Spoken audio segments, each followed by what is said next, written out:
परमेश्वर के धन्य नाम की महिमा हो। प्रभात मनन के सत्र 2570 में आप सभी का बड़े प्रेम के साथ स्वागत करता हूं। आइए आज के मनन के लिए हम पढ़ते हैं यूहन्ना की पहली पत्री 3 अध्याय उसकी 12वीं पद। और कैन के समान ना बने जो उस दुष्ट से था और जिसने अपने भाई को घात किया।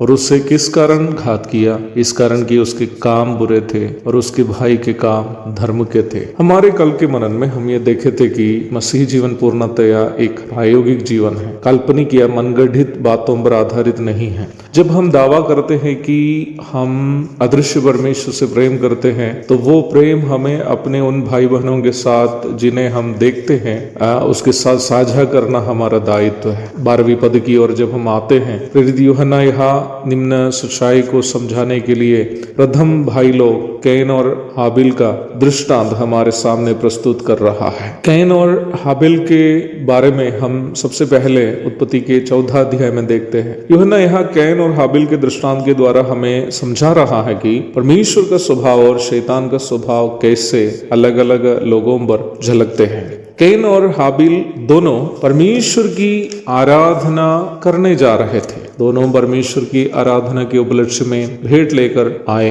कैन अपनी भूमि की उपज में से और हाबिल अपनी भेड़ बकरियों में से पहलौठे बच्चों को भी चढ़ाए। परमेश्वर ने हाबिल को, उसकी भेड़ को, दोनों को ग्रहण किया, परंतु कैन और उसकी भेड़ को परमेश्वर ने ग्रहण नहीं किया।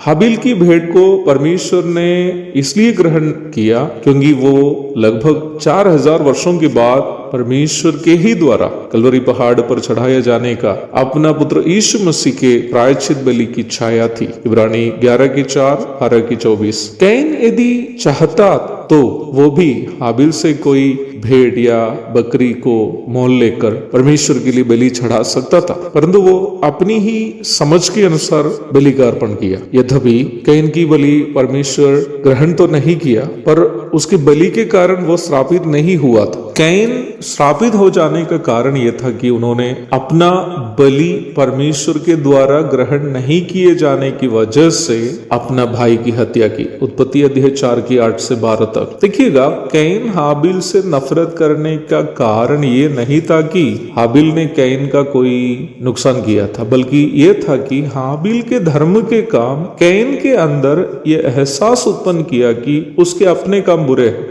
निम्न बात को प्रेरित पत्रस अपनी पहली पत्री जो 14 अध्याय की 14 पद में इस प्रकार सूचित करता है। इससे वे अचंभा करते हैं कि तुम ऐसे भारी लुचपन में उनका साथ नहीं देते और इसलिए वे बुरा भला कहते हैं। हाबिल से कैन का नफरत को हम एक दूसरी परिप्रेक्ष्य में भी समझ सकते हैं। हाबिल को और उसके बलि को परमेश्वर इसलिए ग्रहण किया था क्योंकि हाबिल ने जो अर्पण किया था वो वही था जो परमेश्वर चाहता था। वही कैन वही किया जो परमेश्वर की इच्छा अनुसार का नहीं था। ये दो प्रकार के स्वभाव को सूचित करता है। हाबिल का स्वभाव परमेश्वर को प्रसन्न करने की उसकी इच्छा को, और कैन का स्वभाव अपनी ही इच्छा की पूर्ति करने की उसकी मानसिकता को दर्शाता है। पहला पवित्र आत्मा से प्रेरित स्वभाव और दूसरा अपनी ही अभिलाषा को खुश करने का स्वभाव। हमारी अभिलाषा हमारे पाप से प्रेरित है और पाप शैतान से प्रेरित है। तो प्रेरित यूहन्ना हमें यहाँ सिखा रहा है कि जो व्यक्ति उद्धार पाया है वो पवित्र आत्मा से प्रेरित होकर वो काम करेगा जिससे परमेश्वर को वो प्रसन्न कर सके। वही जिसके अंदर उद्धार का अनुभव नहीं है वो हमेशा ऐसे ऐसे काम करेगा जिससे वह अपने आप को खुश कर सके। हमें हमेशा ये परख करते हुए जीना है कि हम अपने जीवन के द्वारा परमेश्वर को प्रसन्न कर रहे हैं या अपनी ही अभिलाषा को। एक और शुभ दिन की धन्य कामनाओं के साथ आज का मनन में यह समाप्त करता हूँ। प्रभु आप सबको आशीष दे। आमीन।